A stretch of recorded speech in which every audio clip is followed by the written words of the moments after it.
జై విఘ్న గణేష వైష్ణవి లాగ్స్కి స్వాగతం. ఈరోజు కర్రీ పచ్చల కూర పప్పు. రోటీలోకి కానీ రైస్లోకి కానీ చాలా బాగుంటుంది.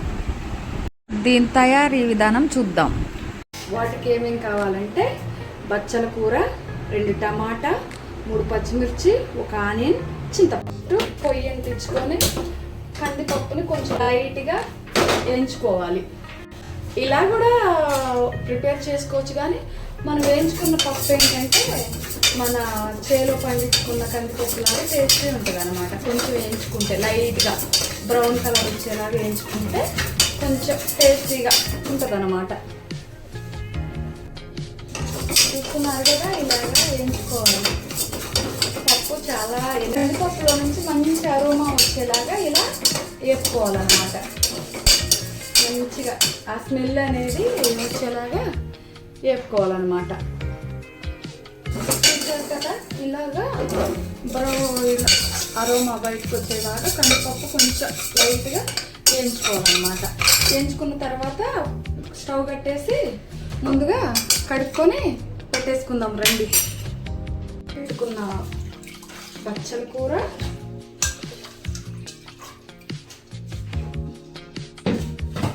కట్ చేసి పెట్టుకున్న పచ్చిమిర్చి, టమాటా, ఉల్లిపాయ, చింతపండు వేసేద్దాం.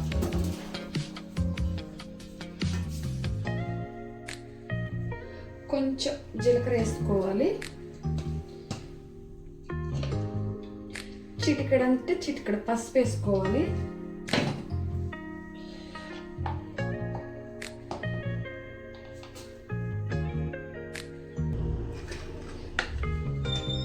చిన్న స్పూను కారపొడి వేసుకోవాలి.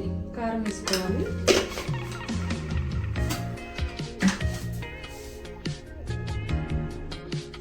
ఒక స్పూన్ ఉడికించుకునే ముందు ఒక చిన్న స్పూన్ నెయ్యి యాడ్ చేసుకుంటే బచ్చల పప్పు అంటే అసలు మామూలు టేస్టీగా ఉండదు అన్నట్టు, బాగుంటుంది.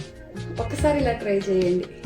ఇప్పుడు విజిల్స్ పెట్టుకొని ఇప్పుడు ఒక 5 విజిల్స్ పెట్టుకుందాం, సరేనా?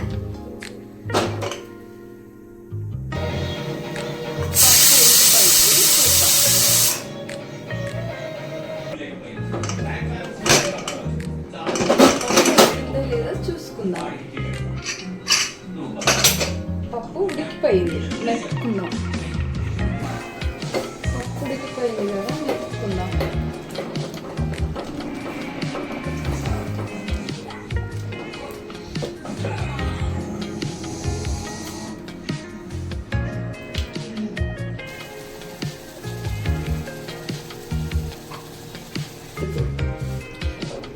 ఉడికిపోయిందండి, తాలింపు పెట్టుకున్నాం, సరేనా?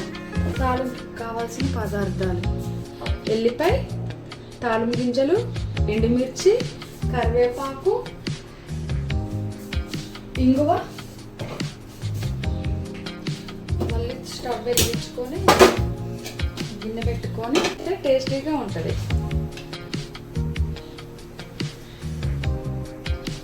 ఆయిల్ వేటెక్కిందండి. ఎండుమిర్చి, తాలింపు గింజలు, నలిపి పెట్టుకున్న ఎల్లుల్లి,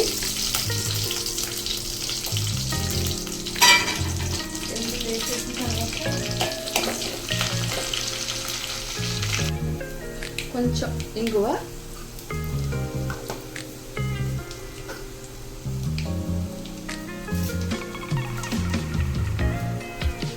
కొంచెం నలిపి పెట్టుకున్న కరివేపాకు,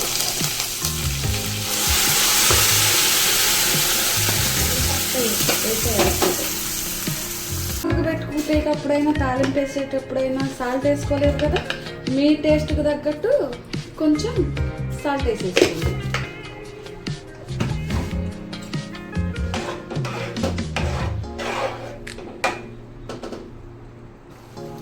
పప్పు ఎప్పుడైనా తాలింపు పెట్టుకున్న తర్వాత ఇలా ఉడికించుకుంటే టేస్టీగా ఉంటుంది. బచ్చల కూర పప్పు అయితే రెడీ అయిపోయింది. ఇప్పుడు